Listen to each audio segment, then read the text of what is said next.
très urgent, encore une fois de plus du côté de l'Afrique de l'Ouest. Aujourd'hui, une situation ne cesse de prendre de l'ampleur. Les pays de l'AES, le Mali, le Niger et le Burkina Faso ne cessent de subir une pression inattendue. Alors que de jour en jour, les pays de l'AES ne font que se rapprocher de la sortie officielle de cette organisation sous-régionale appelée la CEDEAO. Pour cela, ne cessent aussi de recevoir des injonctions, des directives et même des ultimatums par rapport à leur sortie de la CEDEAO. Mais malgré cela, les présidents de l'AES ne cessent de prendre un niet catégorique pour leur retour dans cette organisation appelée le giron occidental. Aujourd'hui, c'est la part des grandes organisations dans le monde qui ont donc décidé de mettre la pression sur l'AES. Mais avant de vous présenter réellement ces pressions, je m'en vais vous poser une seule et petite question. Les pays de l'AES peuvent-ils réellement sauver non seulement l'Afrique de l'Ouest, mais aussi le continent africain? Ces derniers ne cessent de subir de temps à autre des pressions venant de l'ONU et de l'Union africaine. En effet, le 7 juin dernier, lors des assises de la CEDEAO a donc décidé d'opter pour envoyer le président du Sénégal, nouvellement élu à la tête de l'État du Sénégal en mars dernier, Bassirou Diomaye Faye, pour plaider en faveur de ses pairs pour le retour des pays de l'AES dans la CEDEAO. Il n'est pas seul. Ils ont donc opté aussi pour le président togolais Faure Gnassingbé. Mais le président sénégalais a dit qu'il va se rendre lors, il n'a pas précisé de date, il va se rendre du côté du Togo pour mieux clarifier en quelque sorte la situation avec le président Faure Gnassingbé pour aller dans les pays de l'AES pour mieux s'imprégner de la situation et discuter de l'avenir même des pays de l'AES, soit pour leur retour dans la CEDEAO, ou soit pour une sortie, je dirais, amicale entre la CEDEAO et les pays de l'AES. Aujourd'hui, c'est un débat qui ne cesse de faire cœur aujourd'hui en Afrique de l'Ouest et dans la communauté internationale. L'Afrique est-elle réellement indépendante? C'est la question que nous nous posons. Ensuite, dans la question telle que je l'ai comprise, et là je pense que je sors un peu de mon rôle de président de GEOS et je remets mon treillis de sous-chef Ops de l'état-major d'armée, c'est quel appui GEOS pourrait apporter à la stratégie française. D'abord, je pense qu'il faut essayer de caractériser, de façon évidemment, ça sera caricatural, mais les Afriques, parce qu'il n'y a pas qu'une Afrique. Et donc moi j'en vois 4. Je vois une première Afrique, c'est l'Afrique de l'Ouest et le Sahel, c'est l'Afrique des risques et c'est l'Afrique des frottements stratégiques avec nos compétiteurs. C'est celle dont la France est en train d'être expulsée.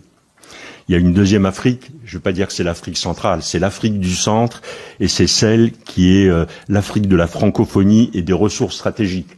On vient de découvrir des gisements incroyables en terres rares et en minéraux rares au Zimbabwe. Et les Chinois y sont déjà, les Russes y avancent. Je ne pense pas que des sociétés françaises aient déjà examiné leur engagement au Zimbabwe. Il y a ensuite une troisième Afrique qui est l'Afrique australe. Je pense que c'est l'Afrique du business. Et parmi les plus grosses économies, il y a évidemment l'Afrique du Sud. Donc c'est plutôt ce domaine-là qu'il faut privilégier. Et puis enfin, il y a l'Afrique de l'Est. Et pour moi, l'Afrique de l'Est, c'est l'Afrique des flux commerciaux entre le canal du Mozambique, entre la mer Rouge, entre ces lignes-là. Et c'est ça qui sont les priorités. Sur l'Afrique de l'Ouest, et je vais me concentrer là-dessus, puisque j'ai pas tellement de légitimité pour les autres Afriques. Pour l'Afrique de l'Ouest, je pense que d'un point de vue macro, La problématique est très différente d'une problématique qui serait simplement sécuritaire ou économique. Ce qui est en train de se jouer en Afrique de l'Ouest, c'est toute une zone d'Afrique qui est en train de basculer et qui pourrait devenir le levier de nos compétiteurs, et notamment de la Russie, pour imposer un modèle de société qui n'est pas le nôtre. Nous dirons vraiment que l'Afrique aujourd'hui reste encore ou a encore beaucoup à refaire pour réellement gagner son indépendance. Mais pour cela, le président Bassirou Diomaye Faye ne se jette pas la pierre pour aller rencontrer les présidents de l'AES qui sont tous issus de coups d'État. Voici la période de préavis est en train de courir jusqu'en janvier. Notre responsabilité en tant que contemporains qui devons administrer cette situation malheureuse, c'est de parler aux uns et aux autres. J'ai la chance ou la malchance de ne pas avoir été là quand ces sanctions-là étaient en train d'être prises et qui ont envenimé les rapports entre la CEDEAO et les États de l'Alliance du Sahel. Quand je suis arrivé, on me pointe de ces États-là, ne me regarde pas comme quelqu'un qui a été parmi ceux qui les ont sanctionnés. Donc ils ont une facilité à me parler plus qu'ils ne peuvent en avoir pour les autres. C'est un atout qu'il faut mettre au service de la communauté. Quand je dis communauté, je parle de tous les pays.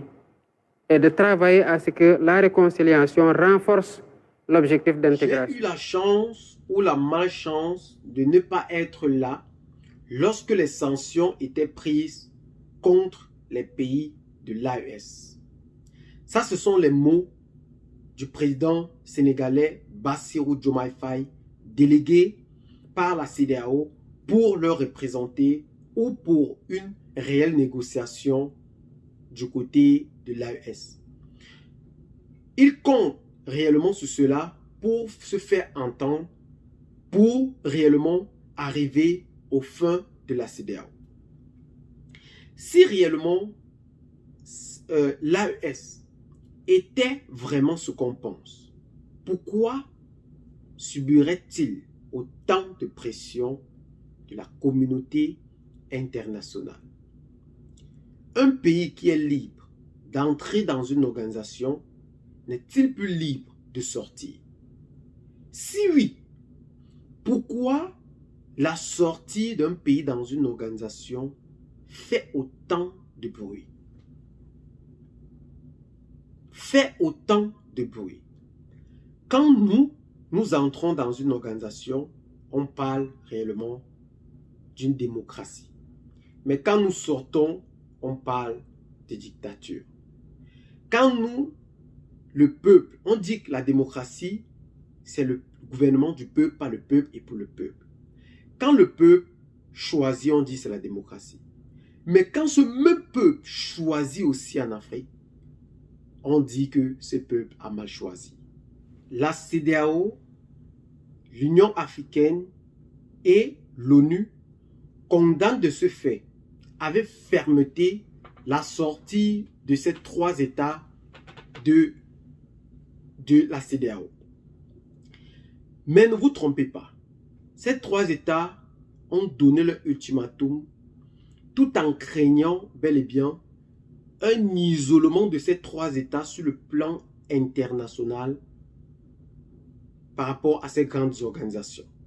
C'est ce qu'a dit l'Union africaine et l'ONU par rapport à la sortie de ces trois pays de l'organisation sous-régionale qu'est la CEDEAO et qui craint aujourd'hui de son isolement. C'est réellement ce que nous devons comprendre avec beaucoup d'inquiétude. Mais en réalité, ce pays est sorti de cette organisation parce qu'il se sent en réalité menacé. Parce qu'il se sent en réalité compromis et que les lois qu'ils avaient citées ne sont pas aujourd'hui respectées. Ils ont donc décidé de prendre leur chemin. Mais pourquoi en prenant ce chemin?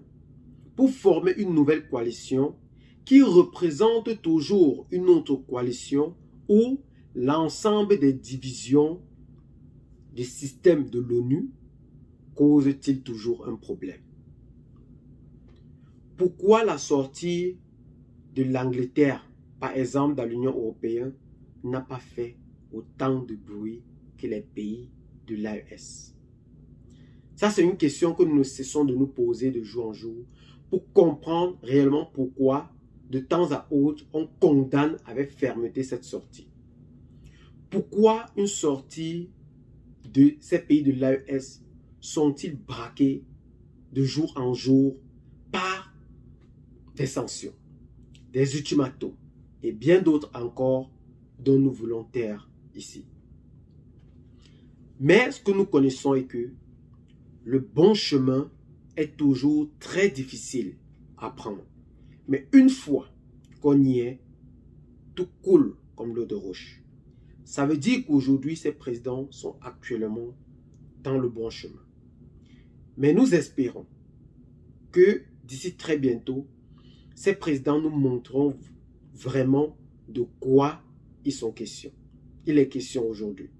La lutte contre le terrorisme, qui est au cœur des débats de l'AES, est attendue. La lutte pour la souveraineté nationale retrouvée en Afrique de l'Ouest aujourd'hui ne fait plus que de la bouche à l'oreille, mais ça fait aujourd'hui grand bruit.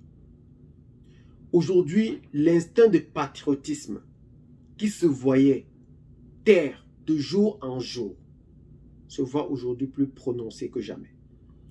Les mêmes outils de communication qu'étaient les réseaux qu'on a toujours utilisés pour voir dompter plusieurs présidents aujourd'hui à la tête de l'État se révèlent aux yeux du monde. Le peuple africain aujourd'hui est plus qu'averti. Mais le ton est plutôt durci du côté du Burkina Faso par le premier ministre Kélem de Tembela, qui affirme aussi d'ores et déjà que si jamais ces pays de l'AES ne changent pas de tactique ou s'ils continuent à durcir le ton, ces pays de l'AES sortiront purement et simplement non seulement de l'Union africaine, mais aussi de l'ONU. C'est ce qu'a déclaré Kélem de Tembela du côté du Burkina Faso. Avec beaucoup d'attente, nous espérons que ces organisations trouveront réellement le chemin choisi. Il n'est que question de temps et nous sommes là et nous espérons que cela arrivera. Si vous êtes nouveau sur la chaîne, n'oubliez surtout pas de vous abonner, de partager massivement la vidéo avec les amis si vous l'avez trouvée intéressante. Abonnez-vous à la chaîne si ce n'est pas encore fait et à très bientôt pour de nouvelles vidéos. Ciao.